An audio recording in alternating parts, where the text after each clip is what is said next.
तो दोस्तों इस वीडियो को देखने के बाद आप ज़रूर अचंभित होंगे और आपको दुख भी होगा, क्योंकि वीडियो ही कुछ इस प्रकार का है। जिन्होंने देश की सेवा करते हुए ऑन ड्यूटी रहते हुए अपने शरीर को गंवा दिया, अब उनके वेलफेयर पर भी कैंची चल चुकी है और नए नियम लागू हो चुके हैं। एक तरह से ये कहें कि अब अगर एलएमसी हुए तो गए काम से। जी हाँ, आप स्क्रीन पर जो देख रहे हैं वो एक 187 पेज की बुक है जिसका नाम है GTMO यानी कि गाइड टू मेडिकल ऑफिसर 2023। जी हाँ, ये वो बुक है जिसके आधार पर सेना में कोई भी मेडिकल ऑफिसर अपने पेशेंट को यानी कि दूसरे फौजी जो अपना इलाज कराने आए हैं उनको कितनी कैटेगरी देनी है, कब तक देनी है और आगे जाके उनको क्या वेलफेयर मिलेगा उसका डिसीज़न लेते हैं। इसी बुक के नियमों के आधार पर ये सारी कार्रवाई की जाती है। लेकिन अब ये नियम सितंबर 2023 21 तारीख से लागू हो चुके हैं, जिसमें काफ़ी बदलाव हुए हैं और भारी कटौती भी हुई है। आगे जाके सारी चीज़ें आपको बताऊंगा, इस चीज़ को ध्यान से देखना। जितने भी हमारे लो मेडिकल कैटेगरी से सोल्जर्स हैं वो बेचारे बहुत ज़्यादा तकलीफ़ में होते हैं, बहुत ज़्यादा कन्फ्यूज़न में होते हैं, उनके लिए ये बहुत काम की चीज़ है। तो आपसे निवेदन है कि ज़्यादा से ज़्यादा भाइयों के साथ इसको शेयर कीजिएगा। आइए देखते हैं कि क्या क्या चीज़ें ऐसी बदली हैं जिससे आपको बचकर रहना चाहिए।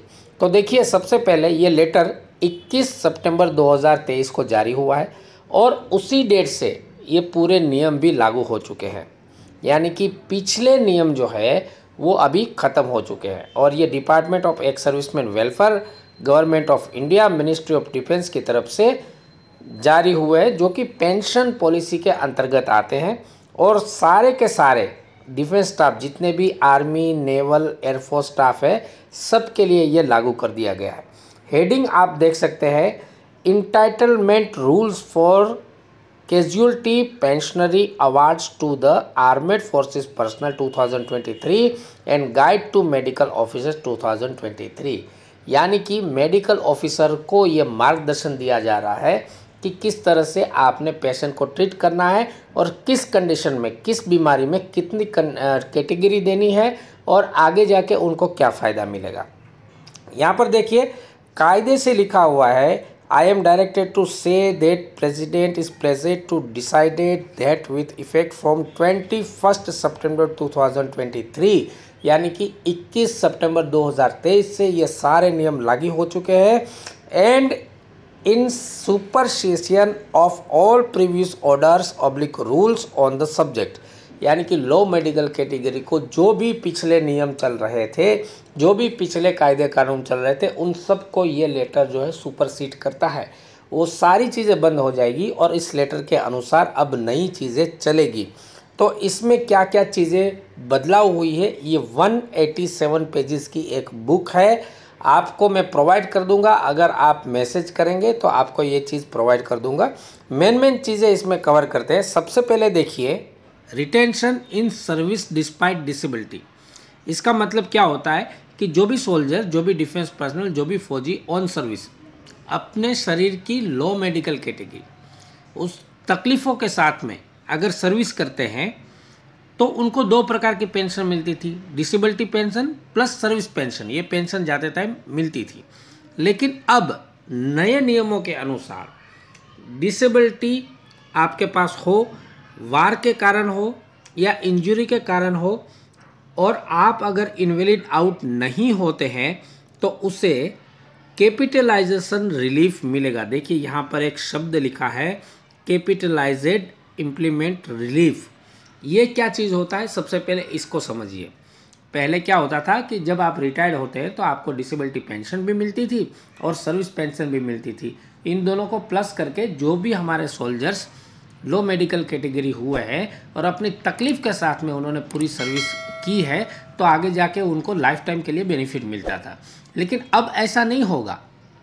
अब एक बोर्ड बैठेगा, अगर आप सर्विस करते हैं अपनी तकलीफ़ के साथ में तो एक बोर्ड बैठेगा और वो बोर्ड डिसाइड करेगा एक निश्चित फॉर्मूले के अनुसार कि आपको कितना बेनिफिट मिलना चाहिए, और वो बेनिफिट आपको एक ही बार में एक फिक्स अमाउंट में दे दिया जाएगा, जिसका फॉर्मूला नीचे दिया हुआ है। आप इसका स्क्रीनशॉट ले लीजिए, ताकि अगर आपके साथ ऐसी कोई तकलीफ़ है तो आप अपना कैलकुलेशन खुद कर पाएंगे।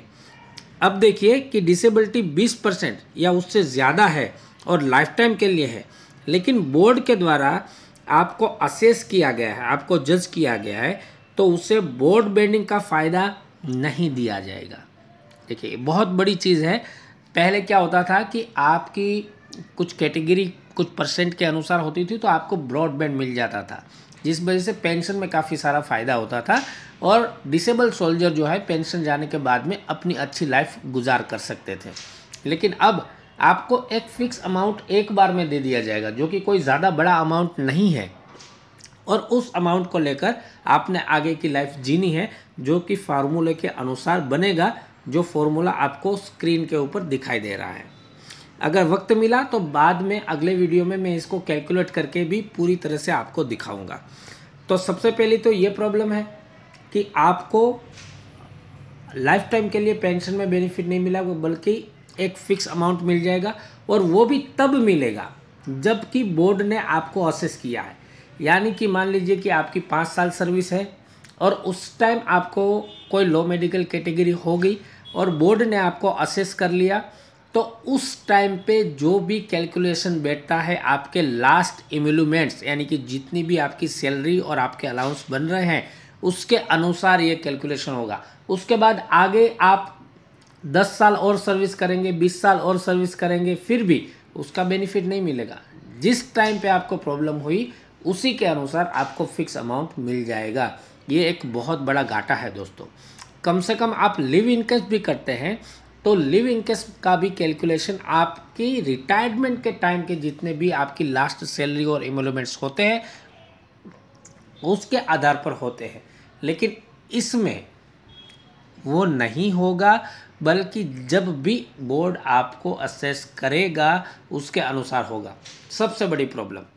दूसरा टॉपिक देखते हैं। देखिए यहाँ पर एक बीमारी का नाम दिया गया है जिसका नाम है प्राइमरी हाइपरटेंशन, जो कि हमारे बहुत सारे फौजी भाइयों के साथ ये प्रॉब्लम होती है। पहले वाले रूल्स में क्या होता था कि प्राइमरी हाइपरटेंशन में अगर आपको 30% डिसेबिलिटी मिलती है तो वो आगे जाके ब्रॉडबैंड होकर 50% बन जाती थी। ठीक है, लेकिन अब ऐसा नहीं होगा। आपकी कैटेगरी ब्रॉडबैंड नहीं बनेगी, तो यहाँ पर सीधा सीधा आपको घाटा होने वाला है।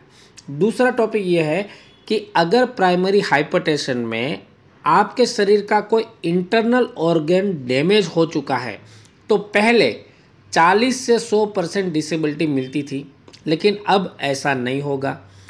मैं आपको बताता हूँ कि अब नए रूल के हिसाब से क्या होगा। मान लीजिए कि किसी सोल्जर के साथ प्राइमरी हाइपरटेंशन की प्रॉब्लम हो चुकी है और वो अनकंट्रोल है, तो उनको हाइपरटेंशन है तो सिर्फ 5% डिसेबिलिटी मिलेगी। यानी कि पहले 30% मिलती थी, अब सिर्फ 5% मिलेगी। और अगर इंटरनल ऑर्गन डैमेज हुआ है प्राइमरी हाइपरटेंशन की वजह से तो आपको सिर्फ 20% डिसेबिलिटी मिलेगी, और वो भी आगे जाके ब्रॉडबैंड नहीं होगी। तो आप समझ सकते हैं कि कितना बड़ा नुकसान यहाँ पर आपका होने वाला है कि परसेंटेज भी कम कर दिए और ब्रॉडबैंड भी ख़त्म कर दिया, जिस वजह से ऐसे फौजी भाई जिनको प्राइमरी हाइपरटेंशन की प्रॉब्लम है वो आगे जाके अपने पेंशन के साथ में बेनिफिट नहीं उठा सकते हैं।